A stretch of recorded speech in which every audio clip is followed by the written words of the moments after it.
Well, it's been a couple of years since the Warriors were at their best, but this year they're well and truly on track to being back at their best, and I expect them to be back on top of the Western Conference, whether that means the first seed or one of the top three seeds. I expect them to be right up in the mix because when you add Klay Thompson back to the mix of a team that was already pretty good, and we're going to talk about why they're actually better than their record suggests, but when you add Klay Thompson back, Draymond Green, Stephen Curry, the potential to trade for someone else, which again, we'll also talk about. If you don't want to see this team back at its best, I don't know, just stop watching. Stop watching basketball. Give it up. The sport's not for you. I don't care if you dislike the team. Oh, they were a super team for a few years. It's like, if you don't want to see Klay Thompson, Stephen Curry, Draymond Green, but Klay Thompson and Stephen Curry healthy on the same court together, just offensively, what those two bring to the game. I mean, we saw what Steph did without Klay. We're going to see what Steph does with Klay. If you don't want to see that, you're objectively wrong. I'll say that right now. You're objectively wrong. I know I've come a little bit harsh to some people right now, but you're objectively wrong if you don't want to see those guys on the court. So that's what I'm saying. And we're hopefully going to see Klay Thompson back, because that is something that I can't wait to see. I'm hoping he comes back and is right back at his best as a top 20 player in the NBA. But even if he isn't, we still know what Klay Thompson is. He's still going to be at least 40% from three. He's still going to be giving you at least 15 to 20 points a game and some decent defense. That's the worst case scenario. Best case scenario is old mate Kevin, who used to play in the Bay as well. Old mate Kevin, he just came back and had arguably his best season ever. And he came off an Achilles injury. Klay Thompson has come off a couple of injuries as well. That's kind of inspiring to Klay. Before I actually get into that, if you could drop a like on the video, subscribe to the channel if you're new, that would be much appreciated. I make content like this every single day, and doing so just helps out a ton. But let's just talk about the Warriors for a second. When we project forward for improvement of any team, but the Warriors in general, you have to look back at what they did this season and what they can try to improve on just from this season alone, forgetting about Klay Thompson and the addition of him. And I want to talk about the numbers. I want to talk about how this team is better than the 39 and 33 record that everyone sees them at. They're better than a team that missed the playoffs. Oh, Stephen Curry couldn't carry a team to the playoffs. Oh, he's not the best point guard in the league. Okay. He is clearly the best point guard in the league. Best player in the league, potentially. He's definitely in that conversation, but he can most definitely carry a team to the playoffs. And the fact that they nearly beat the Lakers, who were healthy, and then they lost to a good Memphis team, that happens. That's just the NBA. When you're playing in the play-in games, the reality is there are going to be occasions where you lose those kind of games when Ja Morant and those guys go off. But we're not getting into that. That's that. But then just looking at their record, they were 37 and 26 when Steph Curry played. In the 9 games he missed, they went 2-7, which hurts their record. And you might be thinking, well, you can't just bank on someone to be healthy all of next year. That might happen again. It might, but they'll probably be better equipped to deal with that because, as I said, they'll probably trade for a more established player, which we're going to talk about. Klay Thompson comes back, who, at the very least, 15 to 20 points a game. At the very least, you're getting that, plus his shooting, plus his presence, all of those things. You're going to be better equipped to dealing without Steph Curry, and you're more than likely not going to go 2-7 this time. You should probably do better. So straight off the bat, there's some improvement right there. And you just look at their record when Steph played, they were in that same conversation as the Lakers, the Mavs, the Blazers. Again, without Klay Thompson. Straight off the bat, that's already improvement. And we also have to consider they had an incredibly slow start. I remember this vividly because, Steph Curry's not the best player in the league. He's not the best point guard in the league. He's not any of these things. The Warriors aren't this, they aren't that. And then all of a sudden, after a few games, once they brought back, let's talk about Draymond Green. Because once he came back, the whole team changed. Steph couldn't do it all by himself because, no one can ever do it all by themselves. If you say someone has done it all by themselves, you are lying. You are lying because Steph can't control the offense and the defense, and the defense was giving up 120 points routinely. 5 of the first 6 games, they gave up 120 points. Once Draymond worked back into full fitness, they had a top 5 defense. If you just need to look at anything on Draymond's resume, from the defensive player of the years to any of the things he's done in the finals and the playoffs, this is up there with just as impressive as some of the things he's done. Coming off an injured year, coming off a down season where people were saying, is he going to get back to his best? Draymond is washed. All of these narratives narratives that flew out. I think Steph Curry got disrespected. Draymond Green got disrespected even heavier, much heavier. And he came back and led a team to a top 5 defense with a rookie center, with guys coming off injuries, with Kelly Oubre, Andrew Wiggins only having played a few games in Wiggins, and Oubre hadn't played for the Warriors before. A completely, entirely different team. A team that, as I said, conceded 120 points in 5 of their first 6 games when Draymond missed 4 of those, I believe, and then was working his way back in the Portland game and those games. And then after that point onwards, they conceded 120 or more in 14 of the next 66 games, which seems like a lot, but it's not. That's just the NBA.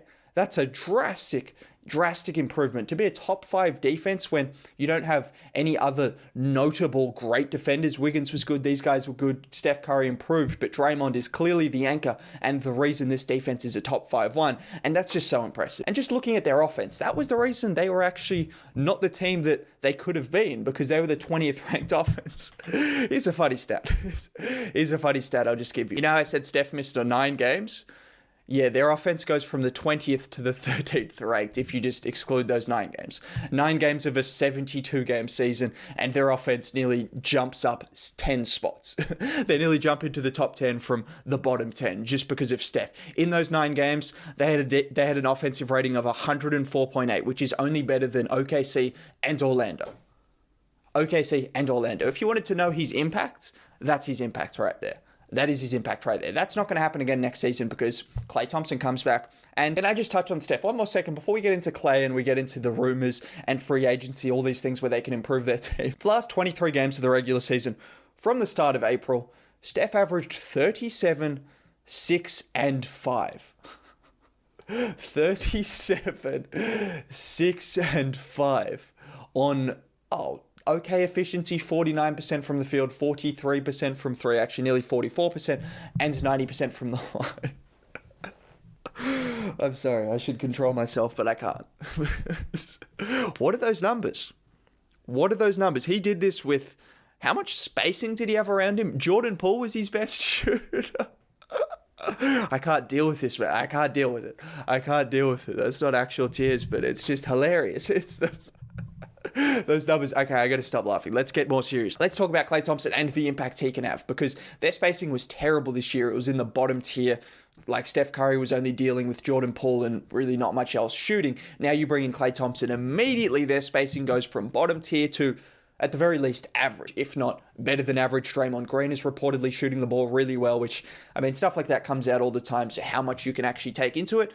I'm just, as of right now, talking about Klay Thompson. If Draymond comes back and shoots the ball like he's rumored to be shooting it, that's just a huge boost on top of that, and that takes this team right up the very top. That makes a huge difference, but Klay Thompson, just in himself, you know the difference Klay Thompson makes. So just adding that to Steph Curry and adding that to Draymond Green, it just opens up the floor for everyone else and is going to make so many things click better. Their offense straight away, once you account for the games Steph Curry missed and you bring back Klay Thompson, they could be a top 10 offense plus a top 5 defense, because Klay Thompson is obviously a good defender as well. How good he's going to be, these are things we don't know, so we're just not going to really get into it. We have to wait and see.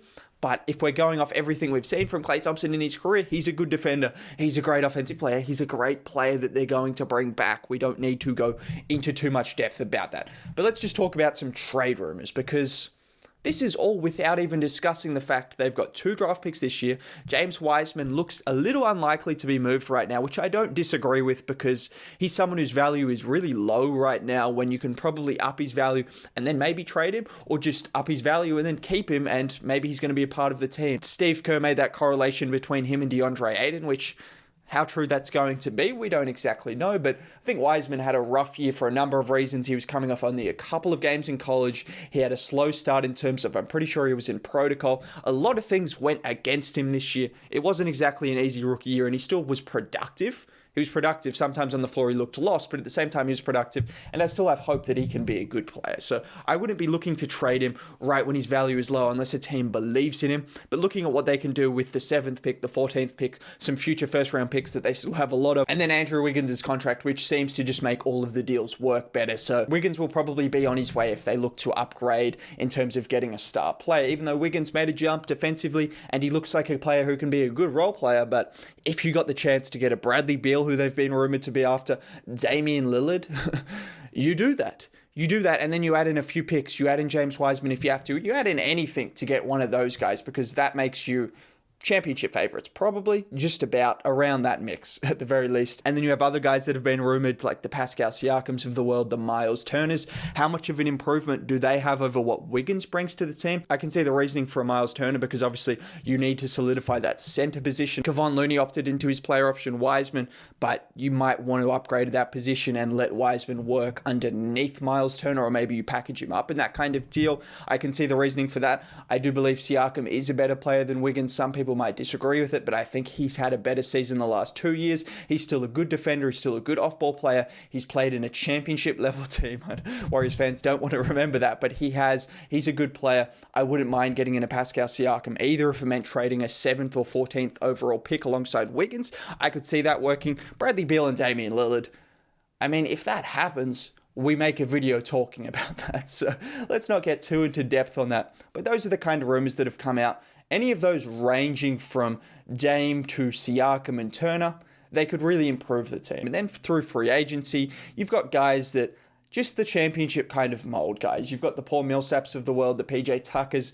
Batum might have priced himself out of a move to the Warriors in terms of he'll probably get a starting spot on a really good team. He'll probably go back to the Clippers or someone, but he's the kind of guy. Patty Mills, Torrey Craig. It's hard to tell what they're going to need in terms of a veteran guy, because if they get in a Damian Lillard, any of that shooting kind of void they need to fill is non-existent. But as of right now, you know the mold of guys they'd be after. The guys that fit that championship level mold. The guys that might want to take a pay cut. PJ Tucker might not anymore because he's won a championship. He'll probably stay in Milwaukee. But maybe a guy like a Torrey Craig, who hopefully you could see taking a pay cut, or any of those guys that maybe you think could come to the Warriors in hopes of winning a championship.